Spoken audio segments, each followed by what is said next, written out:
So, hello guys. So, medyo busy si Tropa Tools lately no, sa trabaho ko. Bihira na rin ako mag-upload ng mga videos no, kasi yun nga, busy sa work. So, hopefully today makagawa ko ng video. Magpapalipad na lang ako ng drone kasi medyo okay naman yung panahon ngayon. So, I will try to unbox no, this DJI Mini 3 Pro ND filter. So, maglalagay ako ng filter dun sa sa camera ng drone. So tingnan natin kung ano yung benefit, no? Ba't ba natin kailangan gumamit ng mga filter no sa camera ng drone, no? Kung ano yung enhancement na mangyayari, no? So let's go guys.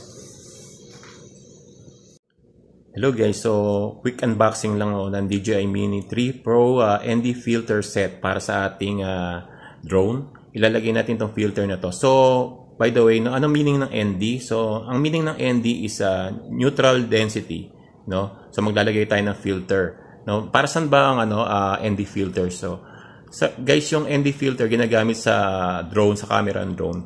Parang siya, ma-reduce yung liwanag na natatanggap ng camera ng drone natin. Just like na nagsusot tayo ng mga sunglass, no? Para hindi tayo masilaw, yung exposure natin sa liwanag, no? Ma-reduce. So, ganun din sa filter, no? Ni-reduce niya yung pasok ng liwanag dun sa camera. So, let's unbox this one, guys.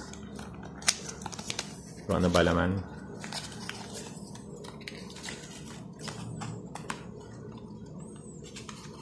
Yan. So, guys, to.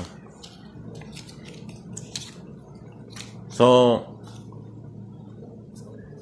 nga pala, guys, no, merong ND16, 64, and 256, no.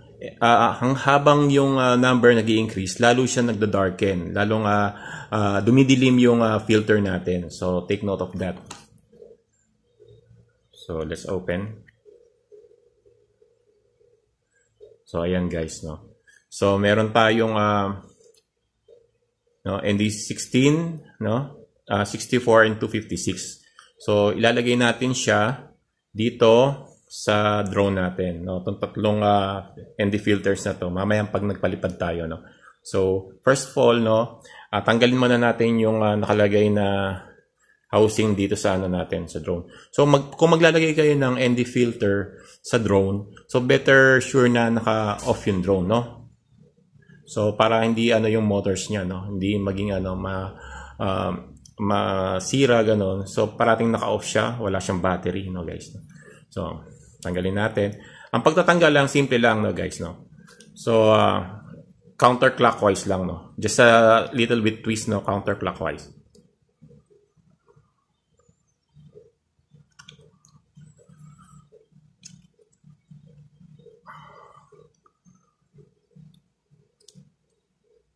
Ayan. Diba? So, simple lang. No, yan. Tapos, kuha tayo ng isang, ND filter, no? So, kung meron kayong camera cloth, no? Punasan nyo muna yung yung lens, and this one, no? Ilagay natin, no? Kung makita ng camera. So, ND16 to. So, lalagay natin to. So, same lang, no, guys, no? Meron namang mga yan tag dito. Ilagay lang natin. So, kung kanina counterclockwise tayo, so ang pag-install, papuntang clockwise, then konting twist lang, no? Ayan. Yan. Ayan. Once na na siya, flat na siya, nag-flat na siya yung sa surface niya, then saka natin siya i-twist pa clockwise. Ayan. So, okay na siya. Ayan. Guys, no? Kung makikita nyo, ND16. Ayan.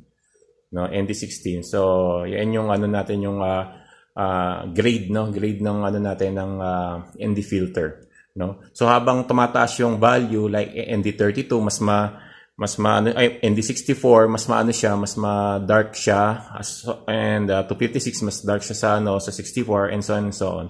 No, yan guys, no.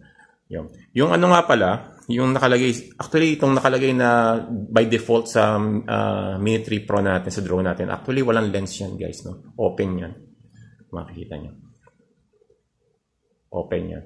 So, parang protection na rin siya guys, no? Sa dust, no? Sa mga elements, no? So, yon. So, akit tayo sa taas, mamaya, habang mainit yung araw, mataas ang sikat ng araw, para masubukan to. Kasi ginagamit talaga to dun sa maliwanag, no? Kung saan may araw, ganon, para ma-reduce yung exposure ng camera natin sa sunlight. So, yon guys. No? So, hintay, see you soon, guys.